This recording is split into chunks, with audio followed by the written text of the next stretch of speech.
Welcome back. Let's jump right in. Today we're taking a super focused, highly structured look at our source material. We're going to forensically break down a highly specific 19-word corporate directive to understand its exact parameters. I kind of like to call this the anatomy of a microbrief. You know, if you've ever wondered how complex requirements get distilled down into a tiny, tiny set of instructions, you're absolutely going to love this. So, let's look at our primary artifact right here. It's just a single, completely unedited sentence. Generate a moral story video in Kannada language which explains to the employee about his colleagues about 3 minutes.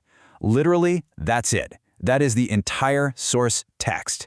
Yet this one little sentence acts as the absolute blueprint for a piece of media. At first glance, sure, it might just look like a quick note, but when we start analyzing this, it's actually a perfectly constrained puzzle where every single word is doing some serious heavy lifting.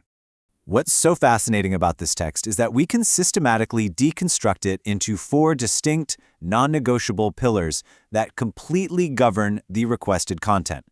We've got the format, which is a moral story video, the medium, the Kannada language, the objective, right, which is explaining to the employee about his colleagues, and finally the boundary, about 3 minutes. Now, these aren't just casual suggestions.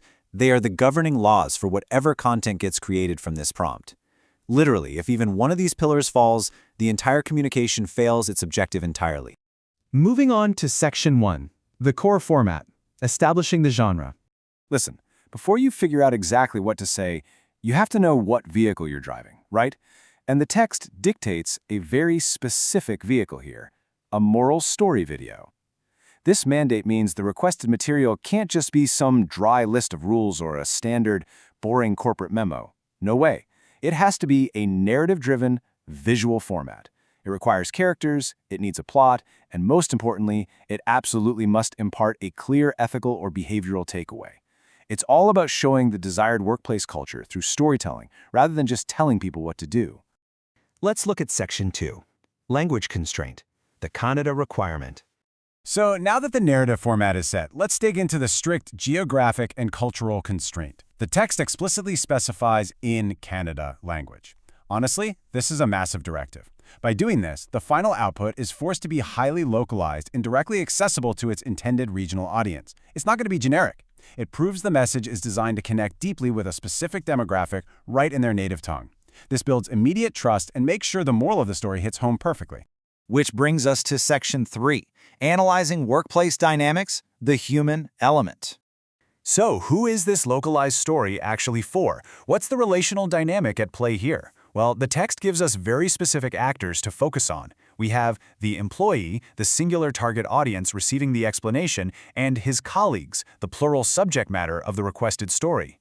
This narrative has to bridge the gap between one singular employee and their broader group of peers. It's not a top-down message from the CEO to the masses. Actually, scratch that. It's a lateral message.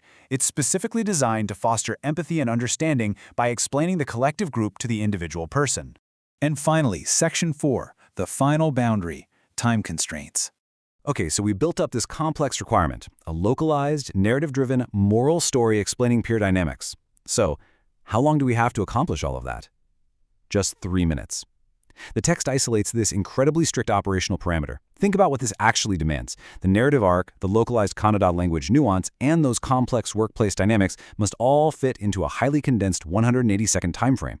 This forces the creator to distill the message down to its absolute essence. There's zero room for filler here. Every single second must serve the moral story. As we step back and take in the complete anatomy of this 19-word prompt, it leaves us with one final big question. How do these 4 parameters combine to shape effective workplace communication? Like, how do these strict constraints of format, language, subject, and time actually force us to distill complex workplace dynamics into their most impactful essence?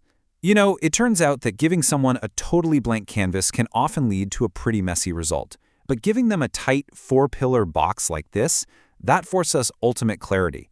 It really makes you wonder, what could you achieve and how much clearer could your own communication be if you constrained your next big idea to just 19 perfectly chosen words? Something to think about. Keep looking closely at the details because the structure is always there if you know how to look for it.